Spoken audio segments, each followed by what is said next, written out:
Hello, everyone. Welcome to Jupiter's Bible Study. Um, Today I will be in the book of Esther, and the chapter I stopped in was chapter 8, verse 10. There is about two more verses, two more chapters left in this book. So, to summarize what I've read is King Xerxes has a queen named Vashti, and he throws a banquet, and banquets seem to be very important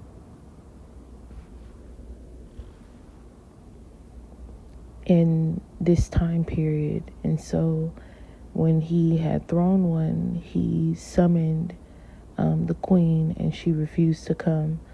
Now I remember listening to a sermon, and it was speculation as to why she didn't come. I think one of the things that was mentioned was that she didn't come when she was summoned because he may have been drunk and she didn't want to be around him while he was drunk.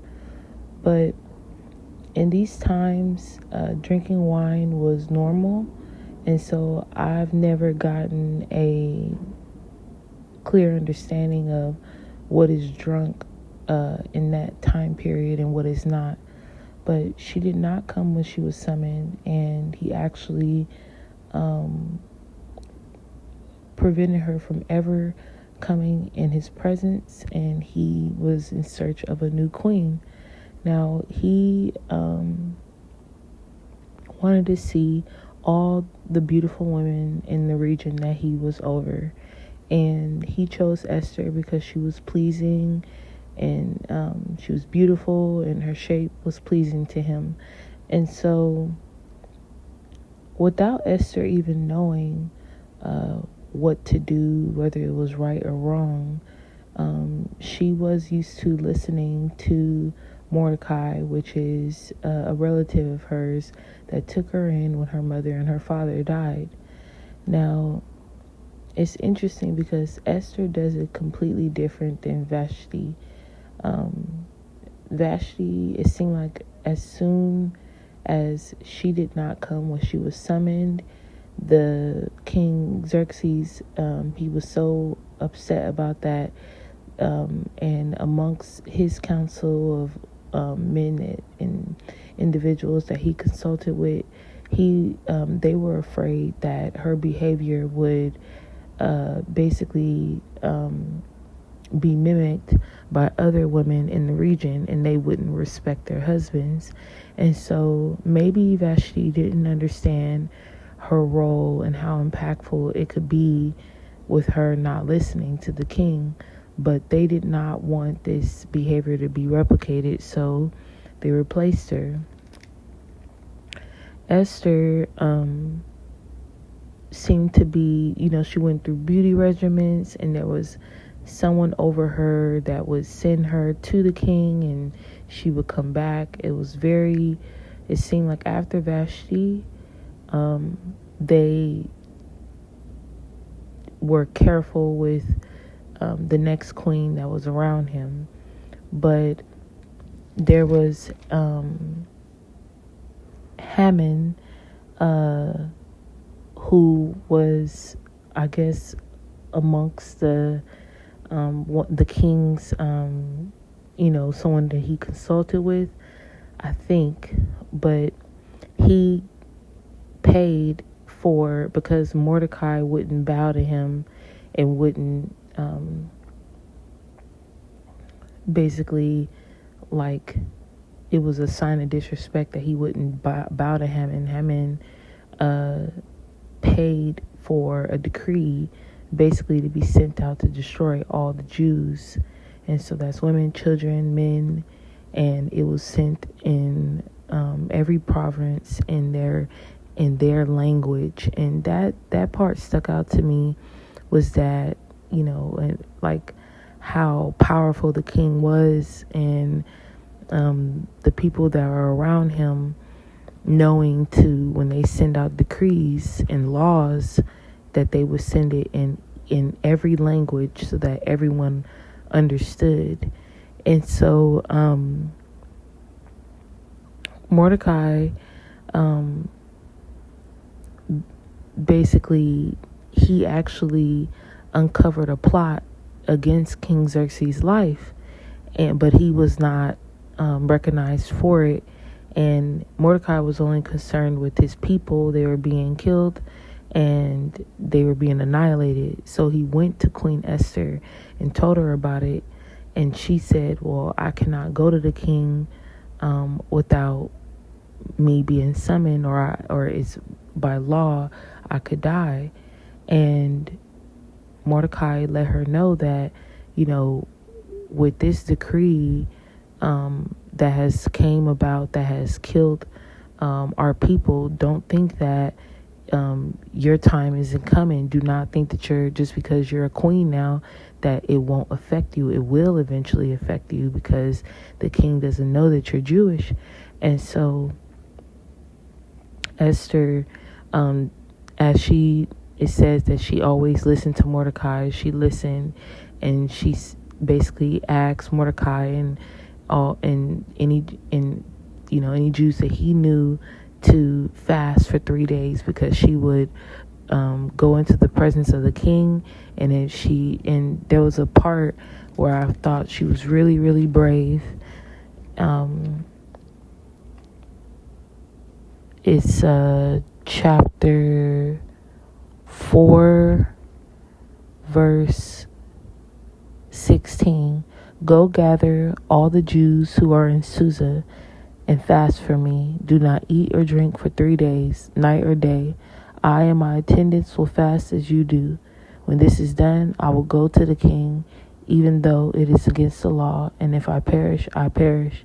I think in that moment, Esther understood that the decree that had been sent to destroy her people, it did have everything to do with her. And she was actually in this position. She was basically, her purpose was to being a queen. This was her purpose. And Mordecai even says in chapter 4, verse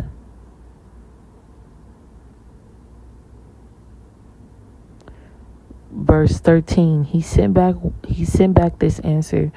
Do not think that because you are in the king's house, you alone of all the Jews will escape. For if you remain silent at this time, relief and deliverance for the Jews will arise from another place, but you and your father's family will perish. And who knows but that you have come to your royal position for such a time as this? And it was, Mordecai was basically telling Esther, this is your opportunity to speak up.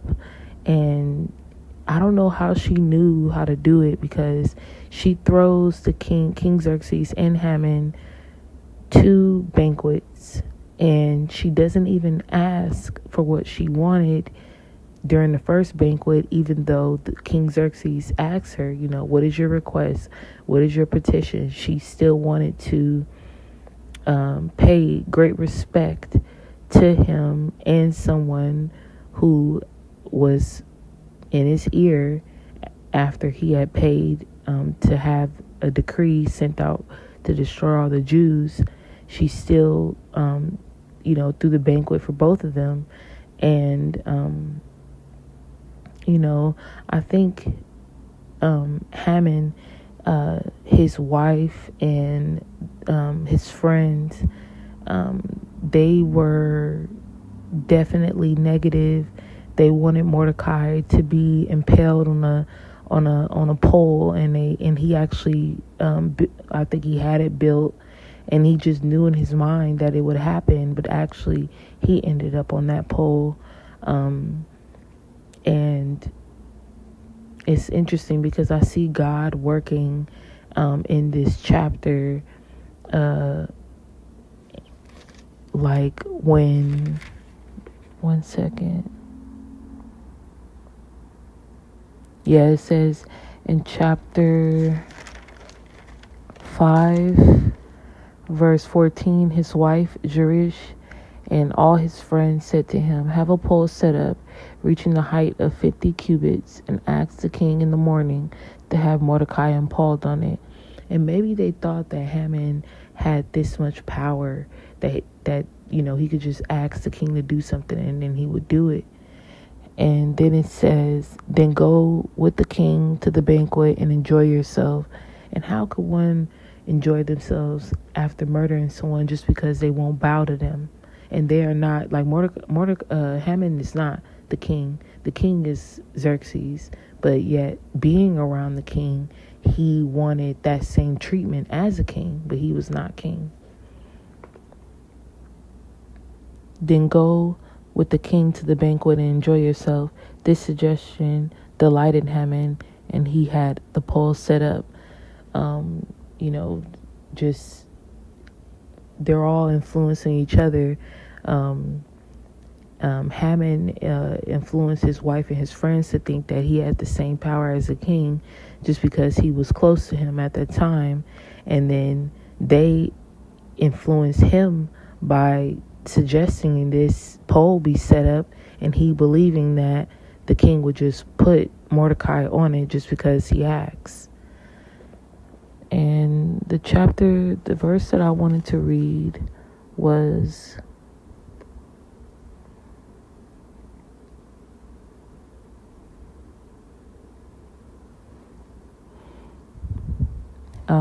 chapter 6. That night the king could not sleep, so he ordered the book of the Chronicles, the record of his reign, to be brought and read to him. It was found recorded there that Mordecai had exposed Bigthana and Teresh, two of the king's officials who guarded the doorway, who had conspired to assassinate King Xerxes. So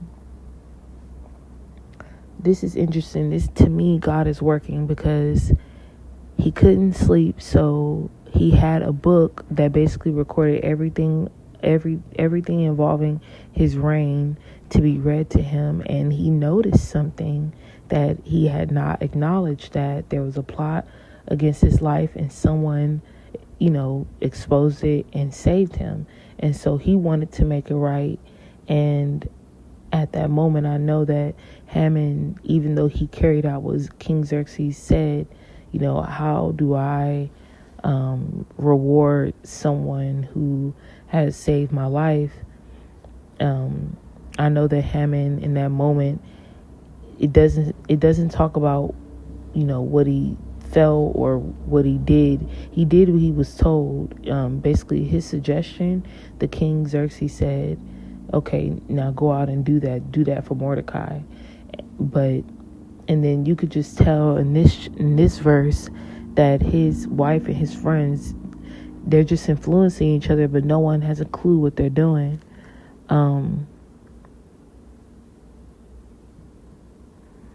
Let me find the chapter.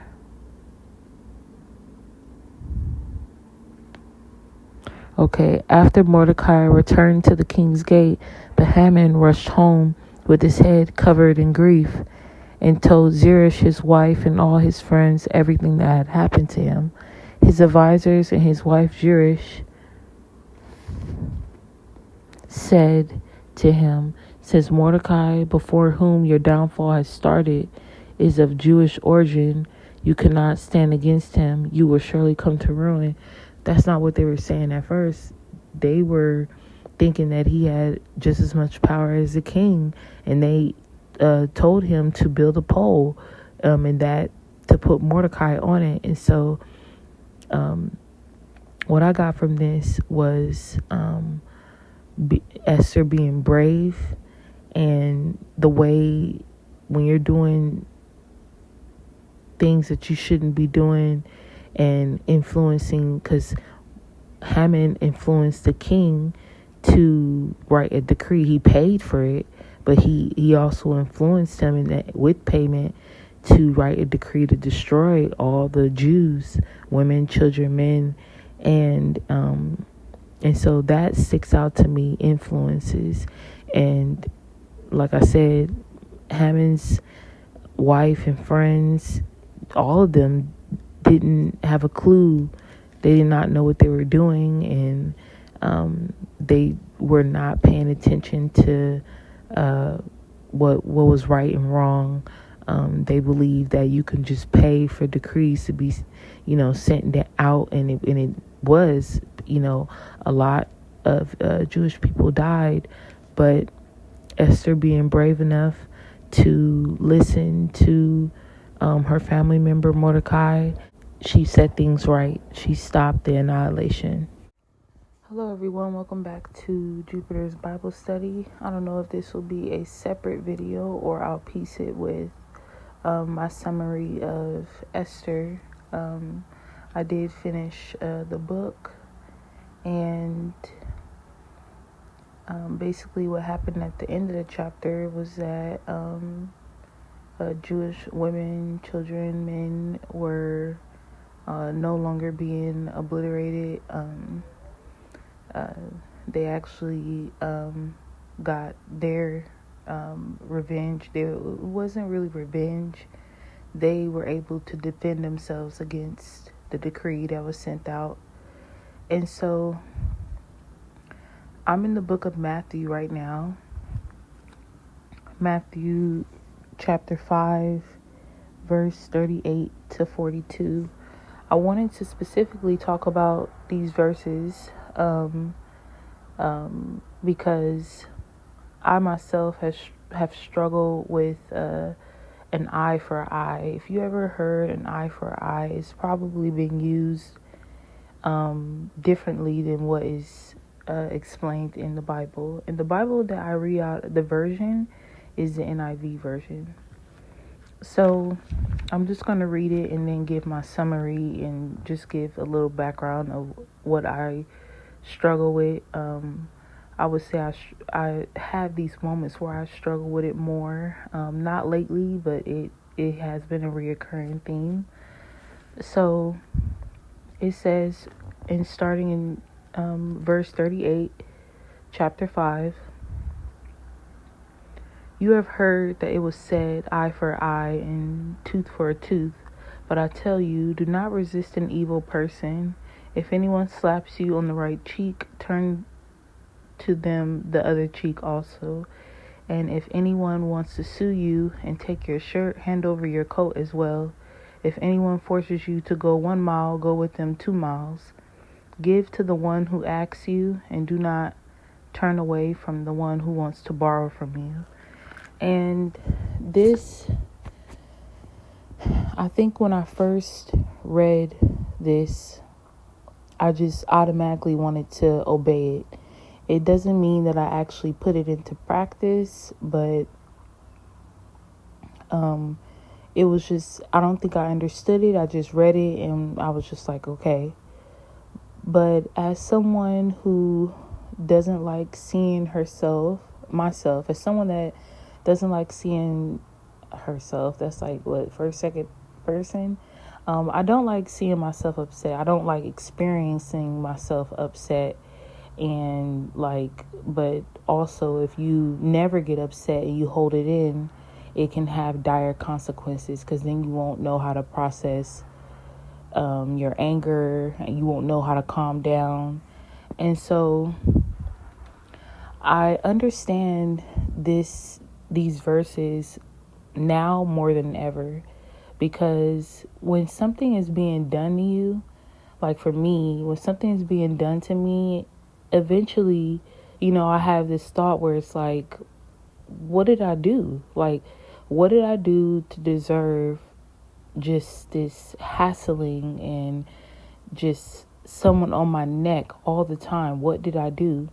And even if I did do something wrong, why does this person or group of people believe that they could just do whatever they want for us however long they want? And I had to realize and understand that, and just by reading these verses, it spelled it out exactly. Like, it's the direction and guidance that I needed. And the guidance that I needed is that it says, You have heard that it was said, eye for an eye and tooth for a tooth. But I tell you, do not resist an evil person. If anyone slaps you on the right cheek, turn to them the other cheek also. I believe that this is being said because I don't want to be like the person or the group of people that is like harassing me or giving me a hard time or speaking negatively to me. I don't want to be like that person or that group of people. And so I think that's why you turn the other cheek, so that they can be who they are and you can remain who you are. You don't lose who you are by slowly becoming them, by responding to them. And usually the response is what? You're matching what that person or group of people is doing to you. And then slowly you become just like them. And if that's not what you want, that is why you turn the other cheek also. If anyone wants to sue you and take your shirt, hand over your coat as well. It's almost like here, and then you're just like, what else? Okay, and then what else? All right, okay, what else? Because you don't want to become like that person or that group of people. And so that's why you do it, so that they can remain who they are and you can remain who you are. You can keep that kindness within you. You can keep that compassion within you. All those things are going to still dwell within you because you're not putting yourself on that person or that group of people's level, because your level is higher. Your level is higher because, and what do we do when you are who you are and it's good? You have to sustain it. You're just not going to remain good. But if you match that person with, if someone's cussing at you, or if someone's speaking badly about you and they just keep doing it, a lot of times we think, well, okay, now this is the time for me to, I can do it because I haven't been saying anything this whole time, so I can do it. And no, you don't do it because you don't want to be like them. And so that's what I got from these verses, Matthew chapter 5, verse 38 to 42. And it also says, if anyone forces you to go 1 mile, go with them 2 miles. Because it's almost like if they're forcing you to go 1 mile and you go another mile with them, eventually they have to make up in their mind what they want, because they're not getting that reaction from you. They're not getting what they desire from you. So you go a mile and then you go another mile and then you go another mile, and then they see that you're still the same person. You may be beat down, you may be tired, you may be crying, you may be scared, but you are still you and they are still them, and they're not getting that reaction. They're not absorbing you on their team. You're remaining who you are, which is a good person. Kind, intelligent, smart, worthy, and loved by God. So, and then it says, give to the one who asks you, and do not turn away from the one who wants to borrow from you. Because it was all given to you by God. God gave all that to you. So if you are to let someone borrow, or they ask and you give it, God is going to bless you with more. Because and it's about the little things. You having breath in your body when you wake up in the morning. You having food in your refrigerator. You having water and different beverages to drink. Fruits and vegetables for you to eat and remain healthy. You having somewhere to store your clothes. You having a bed to sleep in. You having a chair to sit in. It's all types of blessings that you can see in your life. You having an abundance of clothes. You don't need to buy more clothes because you have clothes. and you can switch it up, and you have paper to write, you have a pen, you have light so that you can see.